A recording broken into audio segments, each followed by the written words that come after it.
We're talking to Sharma Chetty, President of Gloabal. Have I got that right? Absolutely, yes. Hello, Sharma. Lovely to meet you. Tell us, what is Gloabal? That's D-U-K-E, Duke. Duke. Is it related to Duke University Absolutely. in the United States? So Duke University, Duke Corporate Education, is part of Duke University. And we were formed about 19 years ago. And the reason why we were formed was as a startup to disrupt the education business, meaning that how do you actually make sure that the skills and capability that we teach executives at business school can be practical and can be linked, they can go back and apply it. A lot of times, people go to B schools, they come back and they can't apply it. We were very thoughtful to make sure that we, in terms of the customized education, it's leadership for what's next and making sure that we align to context, not content. Okay, We're content agnostic.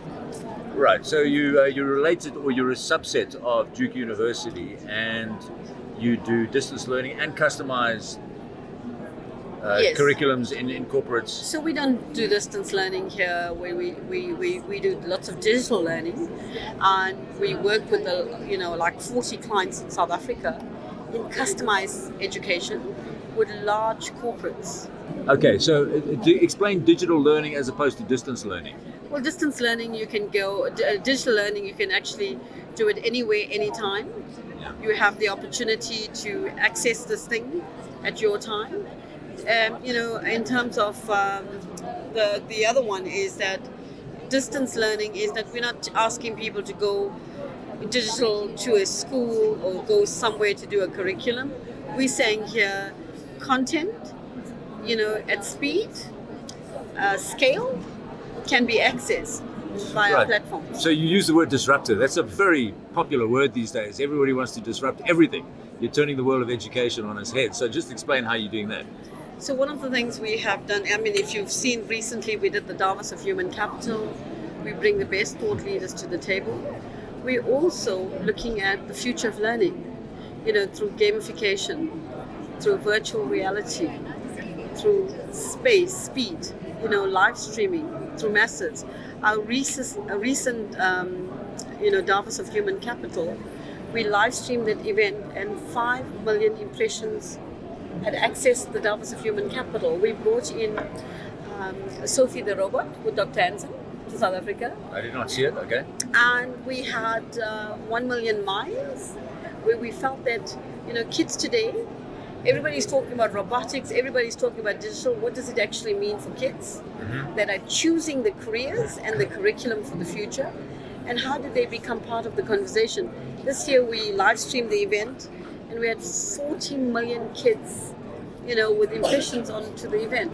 So what we're talking about when we talk about disruption, education should be done at scale and speed. Right.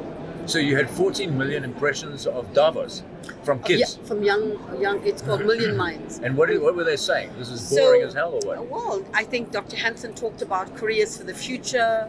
What will be, what will kids, could robotics become a, capability that kids will think about their own careers? Will they become robot manufacturers? Will that be included into the curriculum? Right. And did you do any analysis on that? Well, we did the analysis, 14 million impressions on it, right? Yeah. We didn't find out how many. So what were the common denominators? I think the kids were like saying, it is a new career, we didn't think about it.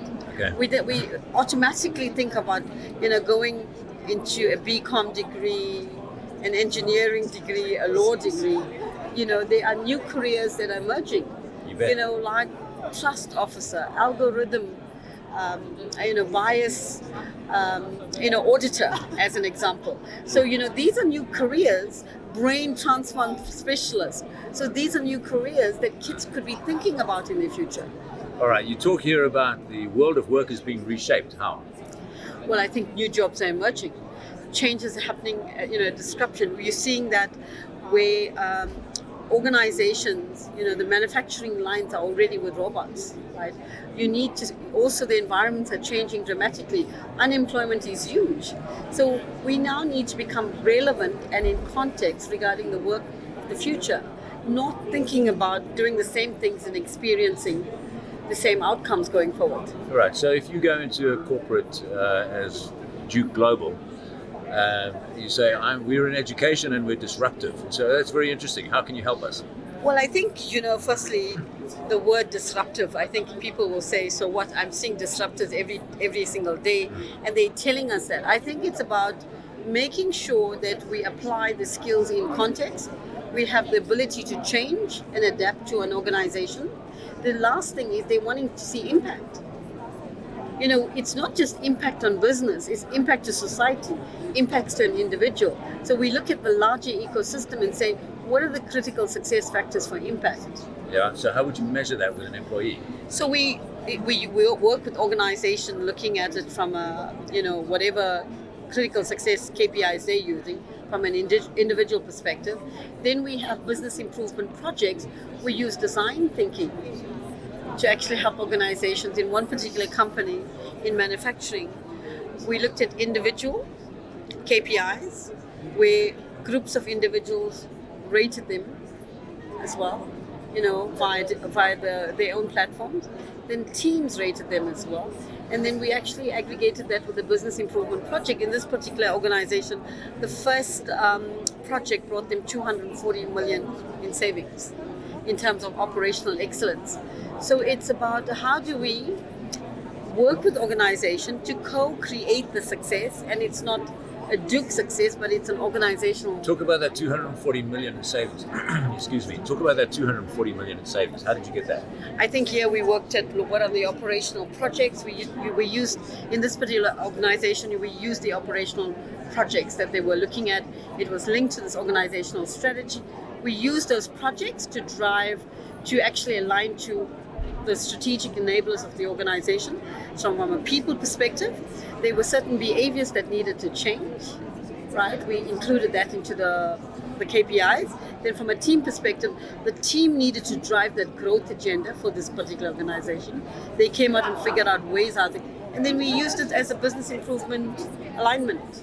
All right, so cutting rid of wasted time, getting the group sort of pushing the overall objectives. Well, we had regular check-ins with it. It was a 8 months process. It wasn't like an overnight. We worked with them on a regular basis, a check-in with a dashboard, with a scorecard, and we gave feedback to the individuals, the group, as well as the executive that was the sponsor of the project. What's your background? I have a human capital degree, and I have an MBA, and I have a master's. I come from banking. Which bank? A green bank, Nedbank. Great. Sharma, thanks very much for joining you. us.